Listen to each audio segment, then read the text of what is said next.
heart-lifting farewell speech as these brave soldiers took the fight to the Strogs' home planet. We, the rest of humanity, wish them luck and Godspeed as well.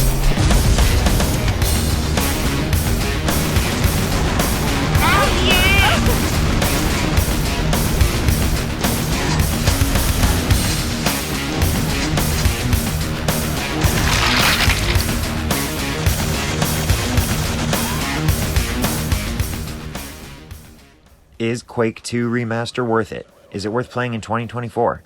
Oh, fucking hell yeah it is. But hear me out.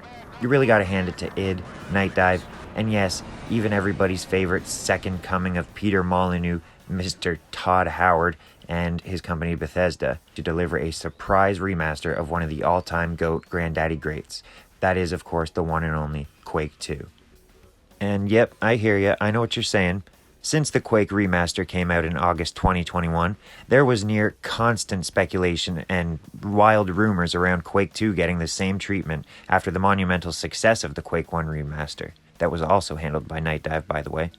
But for a long time, that's all they were just rumors. And then, from some way out of left field slipgate comes a full-fledged, fantastic remaster of a game every FPS fan should play, whether it's for historical significance, damn it, I'm old, or for the fact that the gameplay easily stood on and disrespected the test of time. I mean, how does a game from November 1997 outclass current games when it comes to the controls, gameplay, and overall fun factor? It's because id was always pushing the boundaries, and Carmack could probably engineer an operational prototype slipgate if he actually put his mind to it. Back on topic, the basics. What is this? What is Quake 2? Well, this is a game, and it's the gold standard, shining example of how to remaster a game. Publishing titan Bethesda made another good decision when they got Nightdive to remaster Quake 2. Originally released in November 1997, as I mentioned before, and developed by the best in the biz, id Software.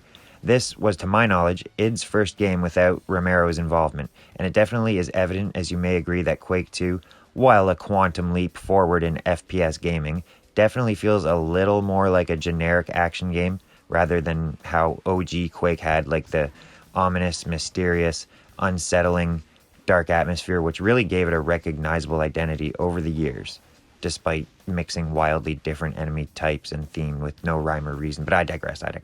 But the funny thing is that's the only subjective flaw I can even think of.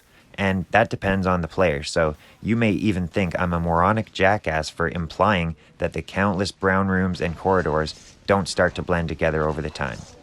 However, there is a healthy variety of browns, all used in clever ways, so I really can't knock the game for achieving the rusty, alien sci-fi look they were probably going for. So, that's the only real weakness I can refer to with this game, which just so happens to lead me to the best part of the game. The addicting, the stress relieving, the beautiful performance dance ballet of bullets. Yes, the gameplay is what I'm talking about. This is the highest caliber of gameplay FPS excellence when it comes to genre defining and refining. So to start with, I'm going to detail a bit of the story and context for the whole campaign that you take part in Quake 2. In Quake 2, you take control of bestly named series protagonist, Bitterman. Yeah, just Bitterman, not Jason Bitterman, Steven Bitterman, James Israel Bitterman, nothing, just Bitterman. So, not much is known about our boy Bitterman, unless you scour the wiki, and then, he has a whole last couple page spread detailing his past, present, and potential future. Okay, so going off what the factual, I'm sure verified internet information tells me, the reason we're so damn bitter is because, as an alleged staff sergeant fighting for the 101st Spaceborne Marine Corps, one fateful day, Bitterman was just minding his own business, innocently planning a war crime, and rudely, with no warning at all, an alien cyborg race known as the Strog invaded the Earth, tracked down, and murdered Bitterman's parents. Then they left, and then they came back, killed Bitterman's sister, to then just dip, leaving Bitterman the world's first PTSD-riddled adult orphan. It's not a good time at this point in the story for our boy Bitterman. Were you waiting for more story? Because that's pretty much all the story and context you get in Quake 2. Also, should be said, Quake II doesn't really have any connection to Quake I, besides the Shambler. He appears in Quake II's id Vault entry. So, with an unquenchable thirst for violent justice, the events of Quake II have now begun.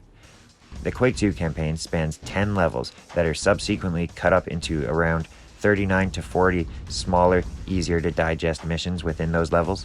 And now, what any serious hardcore Quake player is here for, the so simple yet it almost seems complex gameplay loop.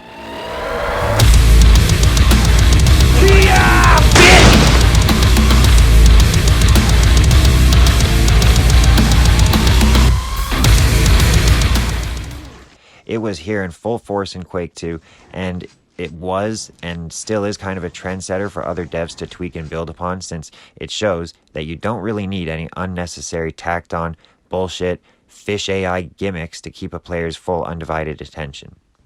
The gameplay here is so classically old school in its design, yet it works so well.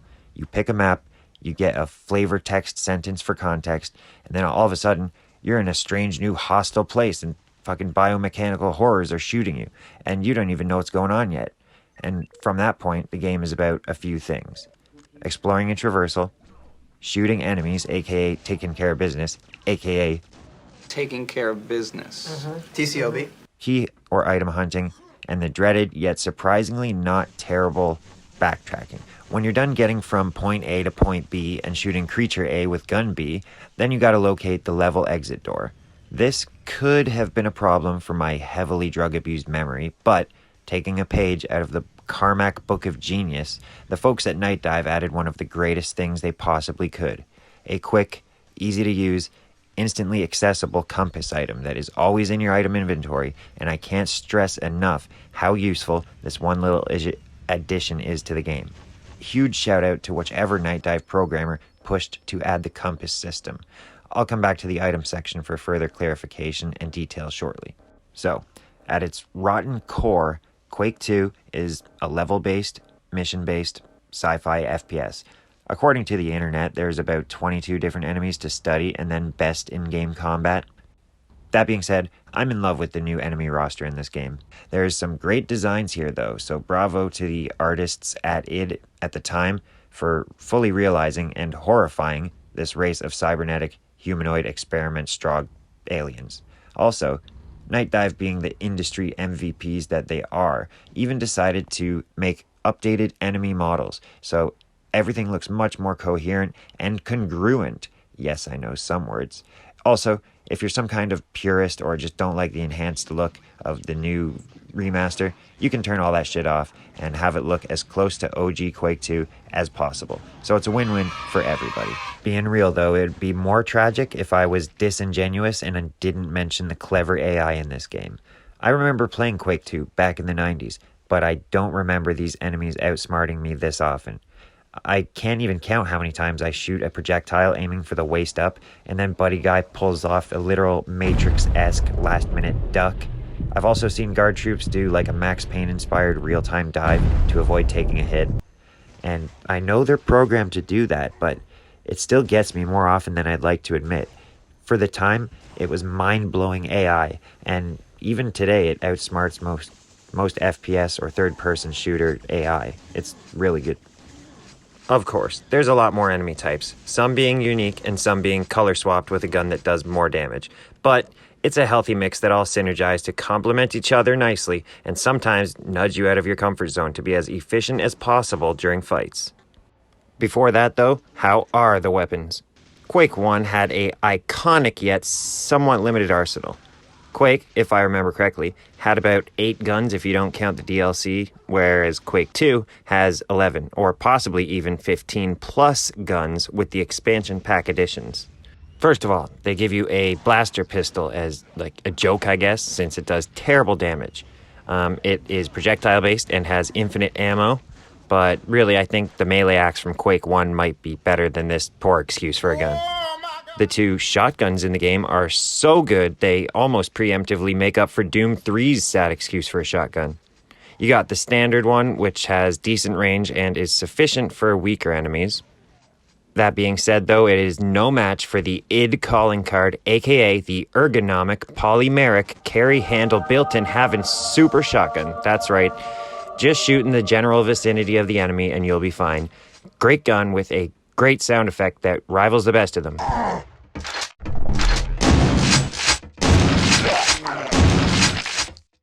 In the next slot, you'll have your trusty, if somewhat unremarkable, machine gun. This is a viable option until the chain gun is found. Once that happens, you'll want to switch as quickly as possible to avoid listening to the weakest gun sound effect since San Andreas.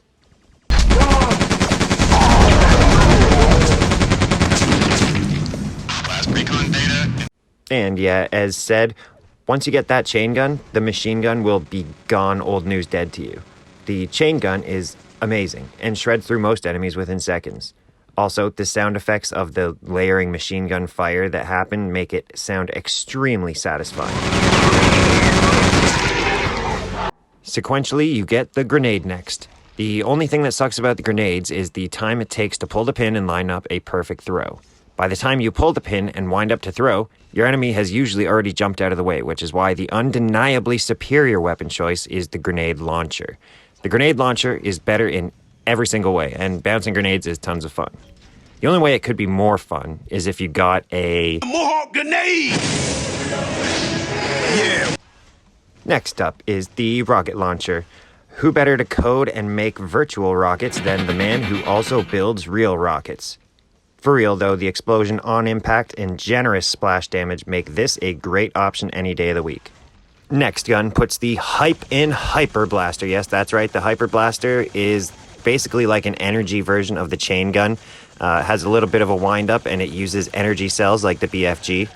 Big damage and high rate of fire on this one. Also, there's a good chance that many games in the pre-Quake II era, or 1996 BQC as I call it, had railguns in them, as the concept of a railgun was thought up more than a century ago. But, as we all know, Quake II did it best.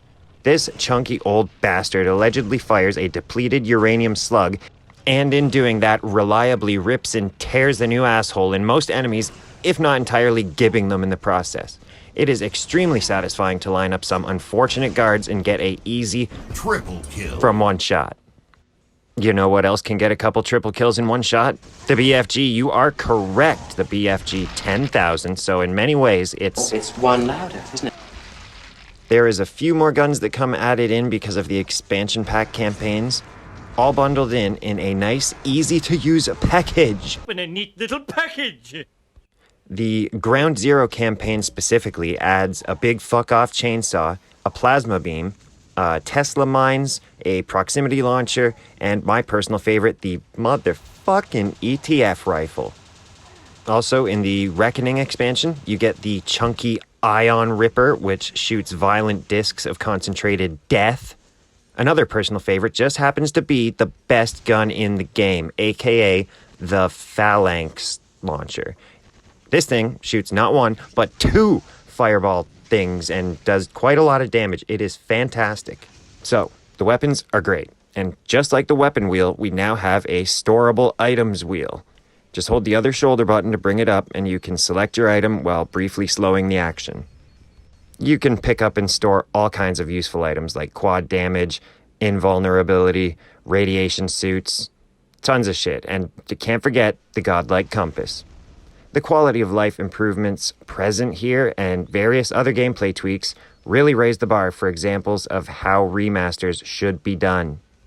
Something that really elevates and makes the weapons and items stand out are the perfect airtight controls. I'm serious, everything feels perfect, from the movement to the jumping, to the shooting, to the rare bouts of platforming, to the vent crawling, etc.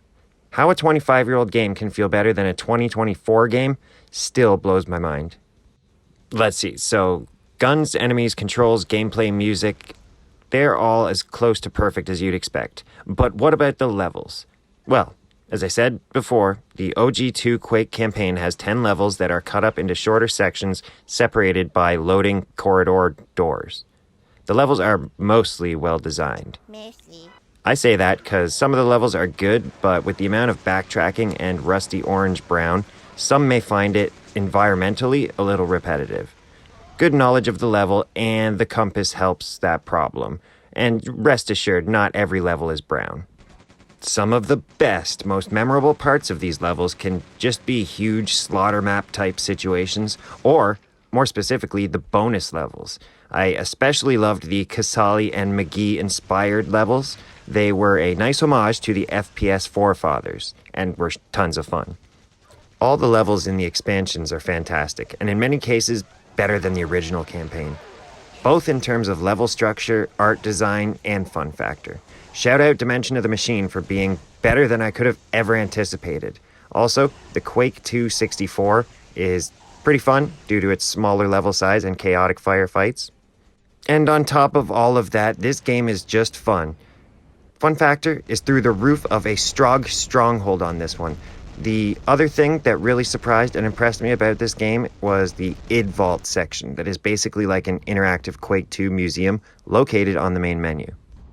This thing is great because you can look at old artwork, old game design documents, concept art, and more rare history directly tied to Quake II and its storied development. You can look at in-game models of the enemies, guns, item pickups, and other miscellaneous assets. You can rotate and spin the models or zoom way in to see the absurd levels of detail and work put in. And literally one of the coolest things that I've never, ever seen in a game before was Nightdive including a playable representation of 2 different preview demos that got presented at E3 1997. Trying these out and imagining how groundbreaking it was back in 97 was probably one of the best things that they could include for lifelong Quake fans and anybody who is new and just getting into Quake 2 to see the history of it, so to speak. So yeah, I think that's about everything worth mentioning when it comes to the Nightdive remaster of Quake 2. This is a golden standard shining example of how to remaster an old game. I mean, they even updated the enemy and gun models.